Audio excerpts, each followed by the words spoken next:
ದಕ್ಷಿಣ ಕನ್ನಡ ಜಿಲ್ಲಾಡಳಿತದ ವತಿಯಿಂದ ನಗರದ ನೆಹರು ಮೈದಾನದಲ್ಲಿ ಕನ್ನಡ ರಾಜ್ಯೋತ್ಸವ ಕಾರ್ಯಕ್ರಮ ಧ್ವಜಾರೋಹಣ ಮಾಡಿ ಸಂಭ್ರಮದಿಂದ ಆಚರಿಸಲಾಯಿತು.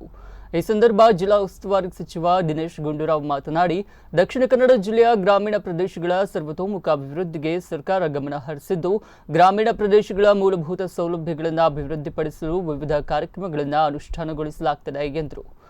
ಈ ಸಮಾರಂಭದಲ್ಲಿ ವಿಧಾನಸಭೆ ಸ್ಪೀಕರ್ ಯುಟಿ ಖಾದರ್, ಮೇಯರ್ ಸುಧೀರ್ ಶೆಟ್ಟಿ, ಸಂಸದ ನಳಿನ್ ಕುಮಾರ್ ಕಟೀಲ್, ಶಾಸಕ ವೇದವ್ಯಾಸ್ ಕಾಮತ್ ಮತ್ತಿತರರು ಉಪಸ್ಥಿತರಿದ್ದರು. ಬೆಳಗ್ಗೆ ಅಂಬೇಡ್ಕರ್ ವೃತ್ತದಿಂದ ನೆಹರು ಮೈದಾನದವರೆಗೆ ಕನ್ನಡ ಭುವನೇಶ್ವರಿಯ ಭಾವಚಿತ್ರ ಹಾಗೂ ಕುವೆಂಪು ಅವರ ಸ್ತಬ್ಧ ಚಿತ್ರದೊಂದಿಗೆ ಮೆರವಣಿಗೆ ನಡೆಯಿತು. ಧ್ವಜಾರೋಹಣದ ಬಳಿಕ ಜಿಲ್ಲಾ ಉಸ್ತುವಾರಿ ಸಚಿವರು ತೆರೆದ ವಾಹನದಲ್ಲಿ ಕವಾಯತು ವೀಕ್ಷಿಸಿದರು. ವಿದ್ಯಾರ್ಥಿಗಳ ಸಾಂಸ್ಕೃತಿಕ ಕಾರ್ಯಕ್ರಮದಲ್ಲಿ ಒನಕೆ ಓಬವ್ವ ನೃತ್ಯ ರೂಪಕ ಗಮನ ಸೆಳೆಯಿತು. ಪತ್ರಕರ್ತರಾದ ಇಬ್ರಾಹಿಂ ಅಡ್ಕಸ್ಥಳ, ರವಿ ಪೊಸವಣಿಕೆ ಸೇರಿ 48 ಮಂದಿಗೆ ಜಿಲ್ಲಾ ರಾಜ್ಯೋತ್ಸವ ಪ್ರಶಸ್ತಿ ನೀಡಿ ಗೌರವಿಸಲಾಯಿತು. ಗೀತೆಯನ್ನು ಹಾಡುವ ಸಂದರ್ಭದಲ್ಲೂ ನಾವೆಲ್ಲರೂ ಎದ್ದು ನಿಂತು ಗೌರವವನ್ನು ಸಲ್ಲಿಸಬೇಕಿದೆ. ಚಲನ ನಡೆದು ಕವಾಯತು ಮುಕ್ತಾಯವಾಗುತ್ತದೆ. ಕವಾಯತುಗಳನ್ನು ನೀಡಿ ಅಭಿನಂದಿಸಲಾಗುತ್ತದೆ. ದಿನೇಶ್ ಗುಂಡೂರಾವ್, ಆರೋಗ್ಯ ಮತ್ತು ಕುಟುಂಬ ಕಲ್ಯಾಣ ಇಲಾಖೆ ಸಚಿವರು, ಕರ್ನಾಟಕ ಸರ್ಕಾರ, ದಕ್ಷಿಣ ಕನ್ನಡ ಜಿಲ್ಲಾ ಉಸ್ತುವಾರಿ ಸಚಿವರು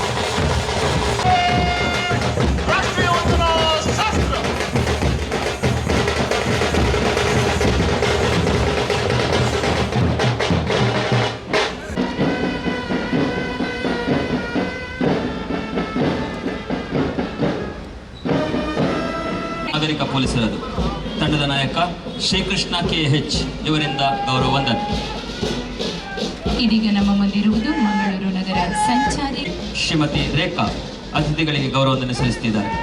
ಇದೀಗ ಧ್ವಜವೇದಿಕೆಯ ಮುಂಭಾಗದಲ್ಲಿರುವ ಕರ್ನಾಟಕ ರಾಜ್ಯ ಅಬಕಾರಿ ಇಲಾಖೆಯ ಮಂಗಳೂರು ತಂಡವನ್ನು ಮುನ್ನಡೆಸುತ್ತಿರುವವರು ಶ್ರೀ ಸತೀಶ್ ನಾಯ್ಕ ಇವರು. ಕರ್ನಾಟಕ ರಾಜ್ಯ ಅಗ್ನಿಶಾಮಕ ಮತ್ತು ತುರ್ತು ಸೇವೆಗಳ ತಂಡ ಶ್ರೀ.